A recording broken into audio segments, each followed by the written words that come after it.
અમુકને લાગે છે કે ઓબીસી વર્ગીકરણ થવાથી ઓબીસીની એકતા તૂટી જશે, તેમાં ભાગલા પડી જશે, વર્ગ વિગ્રહ થશે અને ઓબીસીને રાજકીય રીતે નુકસાન થશે. કેટલાકનું કહેવું છે કે વસ્તી ગણતરી કરી ઓબીસી અનામતનો વધારો થાય પછી વર્ગીકરણ કરીશું તો વધારે સારું રહેશે. જય માતાજી મિત્રો. ગુજરાતમાં ઓબીસીની મુહિમ જે તારકભાઈ ઠાકોર ચલાવી રહ્યા છે તે સંપૂર્ણપણે કાયદાકીય અને સંવિધાનિક છે. માટે આ મુદ્દા પર જે લોકો ગેરસમજ ફેલાવી સમાજને ગુમરાહ કરી રહ્યા છે એમને આ વિડીયો ખાસ જુઓ. પુરાવા રૂપે જોઈએ તો 1992નું સુપ્રીમ કોર્ટનું અનામત વર્ગીકરણનું જજમેન્ટ તમે જોઈ શકો છો, જેમ આપણે આગળ વિડીયોમાં વાત કરી હતી. વર્ગીકરણના આ ચુકાદાના આધારે દેશના 12 રાજ્યોમાં ઓબીસી વર્ગીકરણ થયેલ છે. કર્ણાટક, તેલંગાણા જ્યાં કોંગ્રેસની સરકાર છે, ત્યારબાદ બિહાર, મહારાષ્ટ્ર, આંધ્રપ્રદેશ, રાજસ્થાન, હરિયાણા જ્યાં ભાજપની સરકાર છે અને બાકીના કેરાલા, તમિલનાડુ, વેસ્ટ બેંગોલ જ્યાં તેમની પ્રાદેશિક પક્ષોની સરકાર છે. આમ ઓબીસી વર્ગીકરણનો મુદ્દો એ કોઈ પણ ભાજપ, કોંગ્રેસ કે કોઈ રાજકીય પાર્ટીનો નથી, પણ ઓબીસીમાં રહેલ અતિ પછાત જ્ઞાતિઓને અનામતનો લાભ મળે તે માટેનો છે. આ ઉપરાંત અમુકને લાગે છે કે ઓબીસી વર્ગીકરણ થવાથી ઓબીસીની એકતા તૂટી જશે, તેમાં ભાગલા પડી જશે, વર્ગ વિગ્રહ થશે અને ઓબીસીને રાજકીય રીતે નુકસાન થશે. તો હું એમને જણાવી દઉં કે બીજા રાજ્યોમાં જેમ કે બિહારની વાત કરીએ તો બિહારમાં ઓબીસીમાં આવા કોઈ પણ ભાગલા પડ્યા નથી કે કોઈ એકતા તૂટી નથી. અને બિહારમાં રાજકીય બાબતની વાત કરીએ તો 45 વર્ષથી ઓબીસીનો મુખ્યમંત્રી છે. તો વર્ગીકરણ કરવાથી રાજકીય બાબતે નુકસાન થાય તો ભાઈઓ એ વાત એકદમ ખોટી છે. તો આવી ગેરસમજ ફેલાવવાનું અને સમાજને ગેરમાર્ગે દોરવાનું બંધ કરો. કેટલાકનું કહેવું છે કે વસ્તી ગણતરી કરી ઓબીસી અનામતનો વધારો થાય પછી વર્ગીકરણ કરીશું તો વધારે સારું રહેશે. તો હું સમાજના લોકોને એ સ્પષ્ટતા કરવા માંગુ છું કે જાતિ આધારિત વસ્તી ગણતરી 1931માં થઈ હતી, ત્યારથી આજ સુધી થઈ નથી. 2011માં સોશિયો ઇકોનોમિક અને કાસ્ટ સેન્સસ કરવામાં આવ્યું હતું, પરંતુ તેની જાતિ આધારિત માહિતી હજી સુધી સંપૂર્ણપણે જાહેર કરવામાં આવી નથી. પણ આ 12 રાજ્યોમાં વર્ગીકરણ એ પાછલા 30 થી 40 વર્ષથી અમલમાં છે. એટલે વર્ગીકરણ અને જાતિ આધારિત વસ્તી ગણતરીને કોઈ લેવા દેવા નથી. અને છતાં પણ જે અનામત વધારીને વર્ગીકરણ કરવાની વાત કરે છે, તો હું તમને 2 રાજ્યોના ઉદાહરણથી સમજાવું કે જ્યાં ઓબીસી અનામત વધેલી છે, એટલે કે 43% હોવા છતાં માન્ય ફક્ત 30% ગણાય છે. વાત કરીએ બિહાર રાજ્યની, તો બિહાર રાજ્યમાં જ્યાં 50 વર્ષથી ઓબીસી વર્ગીકરણ અમલમાં છે ત્યાં ઓબીસી અનામત 30% છે, પછાત 12% અને અતિ પછાત 18%. જાતિ આધારિત વસ્તી ગણતરી કરવાનો અધિકાર કેન્દ્ર સરકારનો છે, છતાં પણ બિહાર સરકારે વસ્તી ગણતરી કરી ત્યાં ઓબીસી વસ્તી 63% આવી, તો એમને ઓબીસી અનામત 63% ન કરી, પરંતુ એમને ઓબીસી અનામત 30% હતી તે વધારી 43% કરી.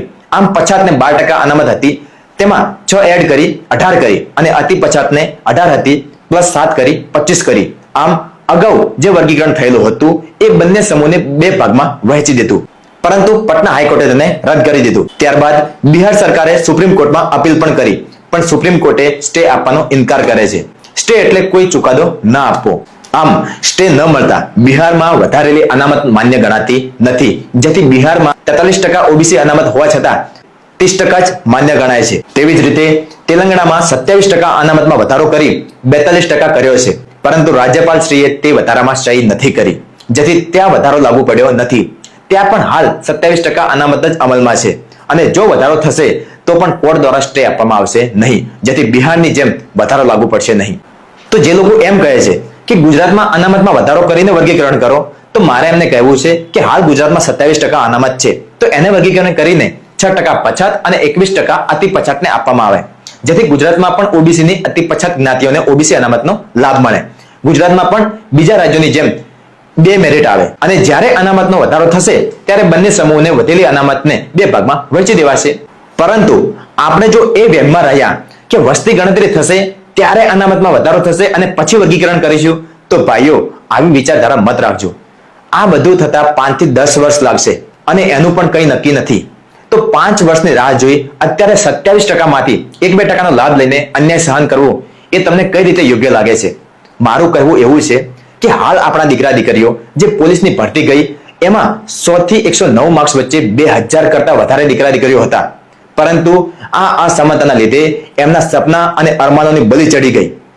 હજુ જો આપણે 5 વર્ષ અનામતના વધારાની રાહ જોઈ તો તમે અંદાજો પણ નહીં લગાવી શકો કેટલા દીકરા દીકરીઓને આપણે ફક્ત ગેરસમજ, આળસ, અહંકાર, મોટાઈ અને શરમના કારણે બલી ચડાવી ચૂક્યા હશું. તો શું હાથ પર હાથ ધરીને જોવાનો અને અન્યાય સહન કરવાનો? અગાઉ તારકભાઈએ કીધું હતું એમ આ પોલીસ ભરતીમાં આપણા હજારો યુવાનો નોકરી વગર રહી જશે. અને એવું જ થયું. આપણા 2000 કરતા વધુ દીકરા દીકરીઓની રાત દિવસની મહેનત અને સપનાઓની બલી ચડી ગઈ, બસ આ અસમાનતાના કારણે. અને આજ અગાઉ કીધેલી વાત, જેમ હમણાં તલાટી એક્ઝામ છે, આમાં પણ બસ આ જ રીતે પુનરાવર્તન થશે. તલાટીના રિઝલ્ટમાં પણ આપણા દીકરા દીકરીઓએ રાત દિવસની મહેનત કરી હોવા છતાં પોલીસ ભરતીની જેમ હજારો યુવાનો નોકરી મેળવવાથી વંચિત રહી જશે. એનું કારણ આપણા દીકરા દીકરીઓ મહેનત ઓછી કરે છે એ નહીં હોય. એનું કારણ ઓબીસીમાં રહેલી અસમાનતા હશે. અને પોલીસ ભરતીની જેમ તલાટીમાં પણ ઓબીસીની સમૃદ્ધ જ્ઞાતિ 20% છે, 80% લાભ લઈ જશે. તો શું આપણે બધાએ આપના દીકરા દીકરીઓ જે વિકટ પરિસ્થિતિમાં પણ શિક્ષણ મેળવે છે, આર્થિક સ્થિતિ સારી ન હોવા છતાં રાત દિવસ મહેનત કરે છે, છતાં એમને આ નોકરી નહીં મળે? તો શું આપણા દીકરા દીકરીઓને, આવનારી પેઢીઓને આવી જ રીતે અન્યાય સહન કરવા દેવો છે? એમના હક અને અધિકારથી વંચિત રાખવા છે? શું ઓબીસીની અસમાનતાના લીધે એમની બલી ચડવા દેવી છે? હવે નિર્ણય આપણે કરવાનો છે. દેશના 12 રાજ્યોની જેમ ઓબીસીમાં વર્ગીકરણ કરી આપણી પછાત જ્ઞાતિઓને ઓબીસી અસમાનતાનો લાભ અપાવવો જોઈએ કે નહીં? આપના બાળકોની રાત દિવસની મહેનત અને માતા પિતાઓની મજૂરીની જો બલી ચડાવવા ન માંગતા હોય તો ઓબીસી વર્ગીકરણ એકમાત્ર રસ્તો છે. આપણી આવનારી પેઢીનું જીવન શૈક્ષણિક રીતે, આર્થિક રીતે, સામાજિક રીતે મજબૂત થાય, ઉપરાંત જે પછાતપણાનો કલંક છે તે દૂર થાય, એ માટે જાગો, પોતાના હક અને અધિકાર માટે આગળ આવો. જય માતાજી.